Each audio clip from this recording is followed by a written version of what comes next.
अस्सलाम वालेकुम। तो वेलकम है आप लोगों का AM राज चैनल में। आज दो बहुत ही अहम अपडेट्स पर बात करने वाले हैं और उन पर मेरा एनालिसिस है।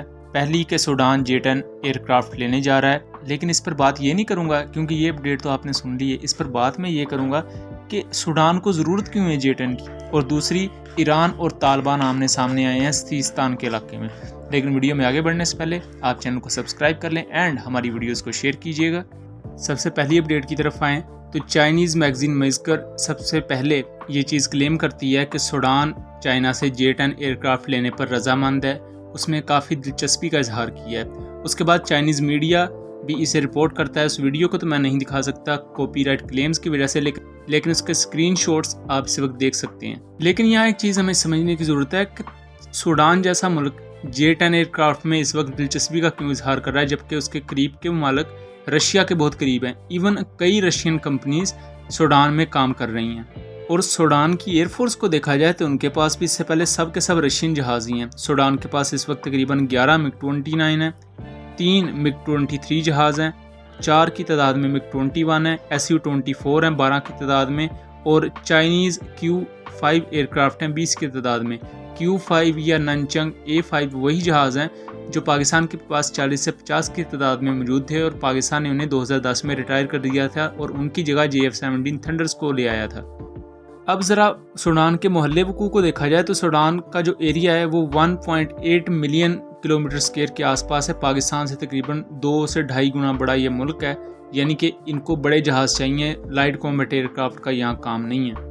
बाय द वे, चाइना के पास J-7 एयरक्राफ्ट भी हैं जो कि चाइनीज़ और 20 की तादाद में हैं। चाइना के मोहल्ले वकू में अगर देखा जाए तो इनका कोई बड़ा दुश्मन नहीं है। चाइना यहाँ अच्छी खासी तादाद में इन्वेस्ट करता है। चाइना और रूस के साथ इनके अच्छे ताल्लुकात हैं, मतलब कि US के ये एक लिहाज से खिलाफ ही इंटरनली। सूडान इस वक्त अब तक 2 से 3 सिविल वॉर लड़ चुका है और किसी दूसरी नेशन के साथ सूडान की कोई बड़ी जंग नहीं हुई। इराक ईरान जंग में भी एक मुल्क के फरीक ज़रूर बने थे, लेकिन कोई ऐसा मुल्क नहीं है जो इंटरनेशनली तौर पर बहुत इम्पैक्ट रखता हो। लेकिन अगर तारीख के झरोकों में देखा जाए तो सूडान की 1-2 दफ़ा स्कर्मिश हो चुकी है इरिटेरिया के साथ, और जब सिविल वॉर हुई थी तब भी इरिटेरिया ने यहाँ इंटरवीन करने की कोशिश की थी। नेगेटिवली इंटरवीन किया था, पॉजिटिवली सुलह करवाने के लिए इंटरवीन नहीं किया था। और अगर मुस्तकबिल के यहाँ हालात को देखा जाए तो इरिटेरिया के साथ अगर कोई मसला बनता है सूडान का मुस्तकबिल में, अब तो नहीं खैर, तो इनको एक ऐसा जहाज़ चाहिए जो इरिटेरिया के Su-27 जहाज़ों का मुकाबला कर सके। Su-27 जहाज़ भी रशिया के हैं और MiG-29 जहाज़ भी रशिया के हैं, लेकिन MiG-29 जो जहाज़ हैं बहुत ज़्यादा पुराने हो चुके हैं। उसकी निस्बत अगर Su-27 को देखा जाए तो एक अच्छा जहाज़ है, आज के दौर में भी डिसेंट 4th जनरेशन का जहाज़। अब सवाल यहाँ इस वक्त बहुत ज़्यादा गर्दिश कर रहा है सोशल मीडिया पर कि कौन सा J-10 एयरक्राफ्ट सूडान खरीदेगा, क्या J-10C खरीदेगा या J-10B। बहुत से लोगों का ये कहना है कि वो J-10C जहाज़ खरीदेंगे, लेकिन एक चीज़ जिसको हम नज़रअंदाज नहीं कर सकते वो कम कीमत भी है। सूडान इस वक्त चाहता है कि कम कीमत एक 4th जनरेशन जहाज़ हो जिसके पास एक अच्छा रेडार हो, BVR मिज़ाइल्स हो, और इस वक्त मुख्तलिफ चाइनीज़ ओपन सोर्स इंटेलिजेंस के मुख्तलिफ प्लेटफॉर्म्स ये दावा कर रहे हैं कि वो J-10B एयरक्राफ्ट लेना चाहते हैं, ना कि J-10C। J-10C एयरक्राफ्ट निस्बतन थोड़ा महंगा है, लेकिन जो J-10B एयरक्राफ्ट है वो भी बहुत ज़बरदस्त है। IRST सिस्टम है, उसमें AESA रेडार नहीं है, लेकिन जो पल्स डोपलर रेडार वो भी काफ़ी अच्छा है। उसके अलावा J-10B लेने से इनको PL-12 मिसाइल मिल जाएगा जिसकी रेंज 90 से 100 किलोमीटर के दरमियान है। इस पर एक और चीज़ काबिल गौर है कि चाइना के J-10 1990 के दौर से वहाँ मौजूद है चाइना में, लेकिन किसी ने नहीं खरीदे।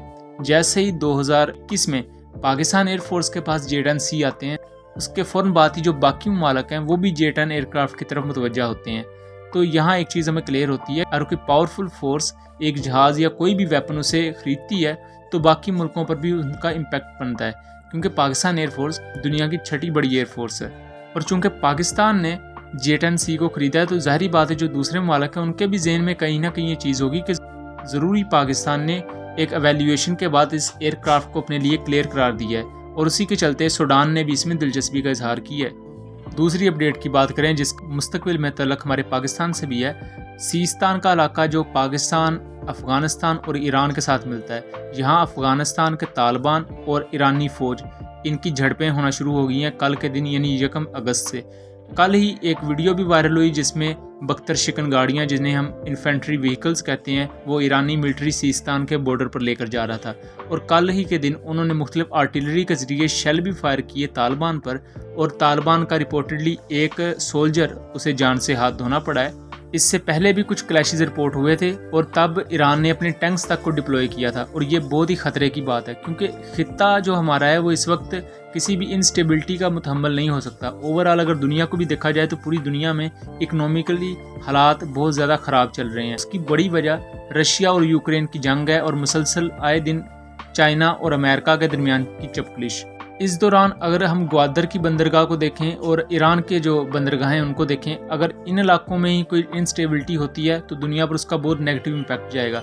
इस खित्ते में तालिबान को ये चीज़ समझनी होगी कि अगर वो ईरान और पाकिस्तान के ख़िलाफ़ जाएंगे, ईरान और पाकिस्तान को डिक्टेट करने की कोशिश करेंगे, तो उनका अपना नुकसान होगा। फ़र्ज़ करें ईरान और पाकिस्तान के साथ ही वो जंग करना शुरू कर देते हैं, जिस तरह तालिबान आए दिन कभी ईरान को तंग करता है और कभी पाकिस्तान को, तो इससे अल्टीमेटली पाकिस्तान ईरान का तो वो कोई ज़्यादा नुकसान नहीं कर पाएंगे, लेकिन उनका अपना अल्टीमेटली बहुत ज़्यादा नुकसान होगा। क्योंकि तालिबान कोई ऐसी फोर्स नहीं है जो मुनज़्ज़म होकर लड़ना जानती है। तालिबान बुनियादी तौर पर एक प्रोक्सीज़ के थ्रू एक ग्रुप है लोगों का, जिनका लड़ाई का तरीकाकार ये है कि एक जगह छुप जाना और जैसे ही वहाँ से दुश्मन फोर्सेस गुजरी उन पर अचानक हमला कर देना। अगर इनसे 1 to 1 आके कोई आर्मी लड़ती है तो चूँकि जो आर्मी होती है प्रोफेशनल, एक मुल्क की, एक स्टेट की, उसे पता होता है कि स्ट्रेटजिकली किस तरह लड़ना है, मुनज़्ज़म होकर किस तरह लड़ना है, तो तब तालिबान फेल हो जाएंगे। तालिबान सिर्फ सेंट्रल अफ़गानिस्तान के इलाकों में अमेरिका से लड़ते रहे, जहां वो मुख्तलिफ पहाड़ों में छुप के, गारों में छुप कर उन्हें हराते रहे हैं। लेकिन यहाँ बात है सीस्तान, ये वो इलाके हैं जहाँ उन्हें डायरेक्ट एक आर्मी से आकर लड़ना पड़ेगा और यहाँ उन्हें बहुत मुश्किल का सामना होगा, जैसा कि कल भी हम देख चुके हैं कि तालिबान का नुकसान हुआ है। तो आपका इसके बारे में क्या ख्याल है? अपनी आराज़ से ज़रूर आगाह कीजिएगा। मिलेंगे अगली वीडियो में, तब तक के लिए अल्लाह हाफिज़।